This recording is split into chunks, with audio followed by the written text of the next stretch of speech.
Bonjour les amis, on se retrouve aujourd'hui pour une nouvelle recette sur ma cuisine et saveur. Voilà, aujourd'hui nous allons faire alors la harira, c'est la soupe marocaine. Voilà, avant tout j'ai mis de l'huile dans ma marmite avec des morceaux de veau pressés à chacun. Alors je vais les faire revenir dans de l'huile et puis rajouter au fur et à mesure les ingrédients. A tout de suite les amis. Voilà, alors à ce stade-là les amis, je vais rajouter alors les légumes que j'ai mixés. Alors c'est une carotte, du céleri, des oignons, de tomates. J'ai mis de la coriandre aussi. Voilà, et puis c'est tout. Voilà les amis. Alors, je mets du lentilles corail.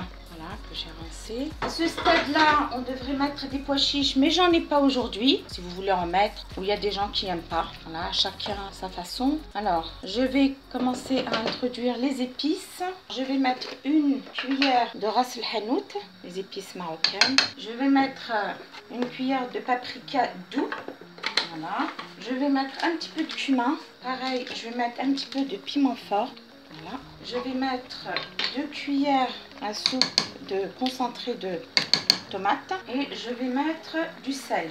Une grande cuillère à soupe de sel. Une, et puis je vais rajouter un demi, vu qu'on va mettre beaucoup d'eau. Puis après, on ajustera à notre goût. Puis si vous avez à mettre, pour mettre du poivre, vous pouvez aussi. Moi, j'ai mis un petit peu de piment fort, c'est pour ça que je ne mets pas de poivron.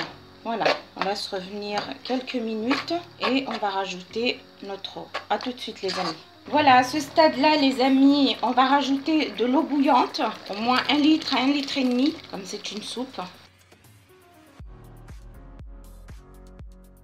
Voilà, à ce stade-là les amis, je laisse cuire et je reviens vers vous. Après, on va introduire 50 g de farine pour faire un liant pour la soupe. On va laisser cuire. Je reviens juste après les amis. Voilà les amis, alors je reviens vers vous pour le liant. Alors je mets de l'eau et de la farine, c'est 50 g de farine. Après vous voyez la consistance que vous voulez. Voilà, alors moi je mets tout, voilà. Et on va laisser revenir et on va remettre un petit peu de cheveux d'ange.